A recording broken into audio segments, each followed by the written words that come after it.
Without Siddaramanna there is no Congress. Congress ಶಕ್ತಿಯುತವಾಗಿರ್ಬೇಕು ಅಂತಂದ್ರೆ ಸಿದ್ದರಾಮಣ್ಣ ಅವರ ಆಶೀರ್ವಾದ ನಮ್ಮ ಪಕ್ಷಕ್ಕೆ ಬಹಳ ಮುಖ್ಯ. ಅಂದ್ರೆ ಸಿದ್ದರಾಮಣ್ಣ ಅವರು ಎಲೆಕ್ಷನ್ ನಿಲ್ತಾರೋ ಇಲ್ವೋ, ಆದ್ರೆ ಪಕ್ಷದ ಸಂಘಟನೆಯಲ್ಲಿ ಅವರು ವಿಶ್ಲೇಷಣೆ ಕೂಡ ಮಾಡಿದ್ದಾರೆ. ಆವಾಗ ನಾನು ಫಸ್ಟ್ ಚುನಾವಣೆಗೆ ಬಂದಾಗ ನನಗೆಲ್ಲ ದುಡ್ಡು ಕೊಟ್ಟು ಗೆಲ್ಲಿಸ್ತಿದ್ರು. ಈಗ ನಾವೇ ಇವತ್ತು ವ್ಯವಸ್ಥೆ ತೀರ್ಮಾನ ಅಂಗೇಟಿದೆ ವ್ಯವಸ್ಥೆ, ಅದರಿಂದ ನನಗೆ ಆಸಕ್ತಿ ಇಲ್ಲ ಅಂತಕ್ಕಂಥ ಮಾತನ್ನು ಹೇಳಿದ್ದಾರೆ. ಏನೇ ಆಗ್ಲಿ ನಮ್ಮ ಪಕ್ಷದ strong pillar Siddaramanna. Without Siddaramanna there is no Congress. Congress ಶಕ್ತಿಯುತವಾಗಿರ್ಬೇಕು ಅಂತಂದ್ರೆ ಸಿದ್ದರಾಮಣ್ಣ ಅವರ ಆಶೀರ್ವಾದ ನಮ್ಮ ಪಕ್ಷಕ್ಕೆ ಬಹಳ ಮುಖ್ಯ. ಅಂದ್ರೆ ಸಿದ್ದರಾಮಣ್ಣ ಅವರು ಎಲೆಕ್ಷನ್ ನಿಲ್ತಾರೋ ಇಲ್ವೋ, ಆದ್ರೆ ಪಕ್ಷದ ಸಂಘಟನೆಯಲ್ಲಿ ಅವ್ರು ಹೇಳಿದ್ದಾರೆ ನನ್ನ ಪ್ರಮುಖವಾದಂತಹ ಗುರಿ ಇರ್ತಕ್ಕಂಥದ್ದು ರಾಹುಲ್ ಗಾಂಧಿ ಅವರನ್ನ ಈ ದೇಶದ ಪ್ರಧಾನಿ ಮಾಡಬೇಕು ಅಂತೇಳಿ ಹೋರಾಟ ಮಾಡ್ತಾರೆ ಅಂತಕ್ಕಂಥದ್ದು ವಿಶ್ವಾಸ ನಮಗೆಲ್ಲ ಇದೆ. ಬಟ್ ಸಿದ್ದರಾಮಣ್ಣ ಹಿಂದೆ ನಮ್ಮ ಪಕ್ಷಕ್ಕೆ ಕಷ್ಟ ಆಗ್ಲಿ, ಸಿದ್ದರಾಮಣ್ಣ ಅವರ ಅವಶ್ಯಕತೆ ಇದೆ ಅಂತ. ಚುನಾವಣೆಯಿಂದ ಹಿಂದೆ ಸರಿದ್ರೆ ತಮಗೆ ಪಕ್ಷಕ್ಕೆ ಹಿನ್ನಡೆ ಆಗಲ್ವಾ? ಈ ಚುನಾವಣೆ ರಾಜ್ಯದ ಚುನಾವಣೆಯಿಂದ ಹಿಂದೆ ಸರಿಬಹುದು, ಕೇಂದ್ರದಲ್ಲಿ ಇಲ್ವಾ? ರಾಜ್ಯಸಭಾ ಇದೆ, ನಾಳೆ ಕೇಂದ್ರ ಸರ್ಕಾರ ಬಂದಾಗ ಕೇಂದ್ರದಲ್ಲಿ ಮಂತ್ರಿ ಆಗ್ತಕ್ಕಂಥ ಅವಕಾಶ ಇರ್ತದೆ, ರಾಜ್ಯಸಭಾ ಮೆಂಬರ್ ಆಗಿ ಮಂತ್ರಿ ಆಗ್ತಕ್ಕಂಥ ಅವಕಾಶಗಳಿರ್ತವೆ, ಕೇಂದ್ರದಲ್ಲಿ ಅವಕಾಶಗಳು ಸಿಗ್ತದೆ. ರಾಜ್ಯದ ಚುನಾವಣೆಗೆ ಅವರು ಸಾಕಪ್ಪ ಅಂತ ಹೇಳಿದ್ದಾರೆ. ಕೇಂದ್ರದ ಚುನಾವಣೆಗಳು ಬರ್ತಾವಲ್ಲ, ನಾಳೆ ಏನಾದ್ರು ನಮ್ಮ ಪಕ್ಷಕ್ಕೆ ಅಧಿಕಾರ ಬಂದಾಗ ಕೇಂದ್ರದಲ್ಲಿ ಅವರಿಗೆ ಉತ್ತಮವಾದಂತಹ ಅವಕಾಶ ಸಿಗಬಹುದು.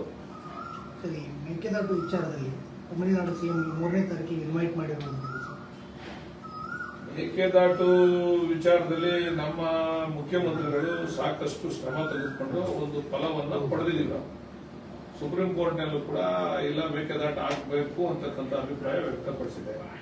ಆದ್ರೆ ಇವತ್ತು ನಮ್ಮ ತಮಿಳುನಾಡಿನಲ್ಲೂ ಕೂಡ ನಮ್ಮ ಸ್ನೇಹಿತರೆ ರಾಜ್ಯಭಾರವನ್ನ ಮಾಡ್ತಾ ಇರೋದ್ರಿಂದ ಅವ್ರನ್ನೂ ಕೂಡ ವಿಶ್ವಾಸ ತಗೋಬೇಕು ಅಂತಕ್ಕಂಥದ್ದು ಮುಖ್ಯಮಂತ್ರಿಗಳ ಅಭಿಪ್ರಾಯ, ಅಭಿಲಾಷೆ. ಅದರಿಂದ ಮುಖ್ಯಮಂತ್ರಿಗಳು ಬಹುಶಃ ಕರೆದಿದ್ದಾರೆ. ಅಲ್ಲಿ ಚರ್ಚೆ ಫಲಪ್ರದಾಯವಾಗಿರ್ತದೆ ಅಂತಕ್ಕಂಥ ಒಂದು ವಿಶ್ವಾಸ ಇದೆ. ಡಿಎಂಕೆ ಅವರು ವಿರೋಧ ಮಾಡಿ ಸಂಸತ್ತಲ್ಲಿ ಇದನ್ನು ಮಾಡಲಿಕ್ಕೆ ಹೋಗಿದ್ದಾರೆ. ರಾಜಕೀಯವಾಗಿ ಅವರು ವಿರೋಧ ಮಾಡ್ತಾ ಇದ್ದಾರೆ. ಬಟ್ ಡಿಎಂಕೆ ಅವರಿದ್ದಾಗ ಯಾಕೆ ಈ ಸಮಸ್ಯೆ ಬಗೆಹರಿಸಿಲ್ಲ? ಅವಾಗಿಂದ ಇದು ಸಮಸ್ಯೆಯಾಗಿ ಉಳಿಬೇಕಾ? ಸಮಸ್ಯೆಗೆ ಏನಾದ್ರು ಒಂದು ಪರಿಹಾರ ಬೇಕಲ್ಲ.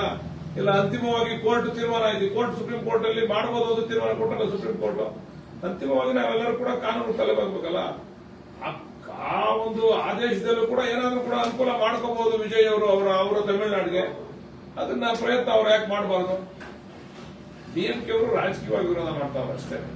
ಅವ್ರ ಕಾಲದಲ್ಲೇ ಬಗೆಹರಿಸ್ಕೋಬಹುದಾಗಿತ್ತಲ್ಲ, ಮಾತುಕತೆ ಮುಖಾಂತರ ಇನ್ನೊಂದು ಮುಖಾಂತರ ಬಗೆಹರಿಸ್ಕೋಬಹುದಾಗಿತ್ತಲ್ಲ.